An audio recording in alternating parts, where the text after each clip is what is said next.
অন্তর্বর্তী সরকারের অন্তর্বর্তী এখন গত জুলাই মাসে তো সংসদ ডিসলভ হয়ে গেছে। তাহলে এই যে সংসদ ছাড়া দেশ চলছে, এটা বাস্তবতা, চলতে হবে। বাজেটটা কিভাবে হবে এটা নিয়ে কি কেউ আলোচনা করেছিলাম আমরা সকলে? এটা জানুয়ারি মাসেই ঠিক করা উচিত ছিল যে এরকম একটা ইন্টারিম সময়ে সংসদ বাদ দিয়ে কিভাবে বাজেট হবে।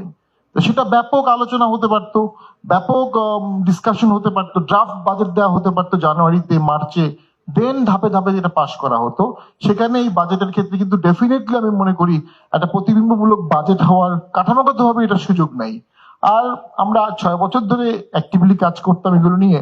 6 বছর ধরেই দেখেছি nutrition is a missing link, population control is a missing link, skill development missing link. আর সবচেয়ে ভয়াবহ যেটা বারবারই দেখেছি, আমি এটা নিয়ে অনেক কাজ করেছি এক সময়, সেটা হচ্ছে আমাদের রেমিটেন্সি তো এখন বাঁচায় রেখেছে আমাদেরকে, এত কিছুর পরেও রেমিটেন্সই বাড়িয়েছে, কিন্তু ওই মন্ত্রণালয়ের বরাদ্দ খুব সম্ভবত গত বছর ছিল 1217 কোটি খুব সম্ভবত ছিল।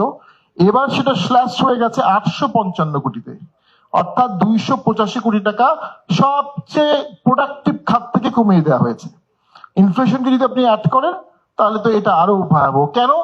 ওই প্রবাসীদের কোনো ভয়েস নাই, প্রবাসীদের কোনো মানে কথা বলার জায়গা নেই, অথচ skill development, reintegration, upskilling, reskilling, recognition of prior skill, প্রবাসীদের জন্য হসপিটালে আলাদা কোটা রাখা, তাদের স্কুল কলেজের জন্য তাদের বাচ্চার জন্য রিজার্ভেশন রাখা, তাদেরকে চাকরিতে প্রায়োরিটি দেয়া, তাদেরকে স্কিল ডেভেলপমেন্ট, অনেক অনেক মডেল এখানে আছে, রামরুরও অনেক মডেল আছে, সিবিডিরও আছে। তো সেখানে দেখলাম আমরা যে গত 6-7-10 বছর ধরে যা বলে আসছি, যে 2 পয়সার বাজেট ছিল আগে এই এক্সপেক্টেড মিনিস্ট্রির, 2 পয়সা থেকে আবার মনে হয় কমে বাজেট চলে আসলো। তো আমরা তো অবশ্যই এই সরকারের কাছে এই সময় খুব বৈপ্লবিক বাজেট চাই না, কিন্তু প্রায় 1 কোটি লোক বিদেশে থাকে, তাদের 3 কোটি পরিবার ইনভলভ, সেই মন্ত্রণালয়ে একমাত্র 855 কোটি টাকা বাজেট দেওয়া হলো।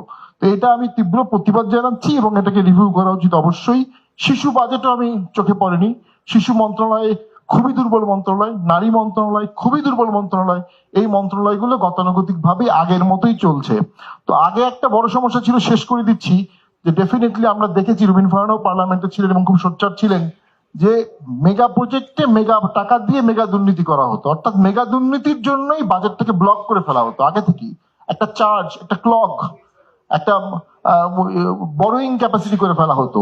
এখন তো সেটা নাই।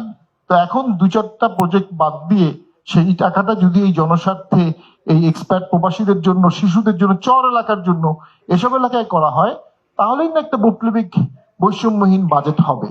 বাজেট তো গতানুগতিকই হলো, এটা আশাব্যঞ্জক হলো না। ধন্যবাদ। ধন্যবাদ ব্যারিস্টার শামীম পাটোয়ারি।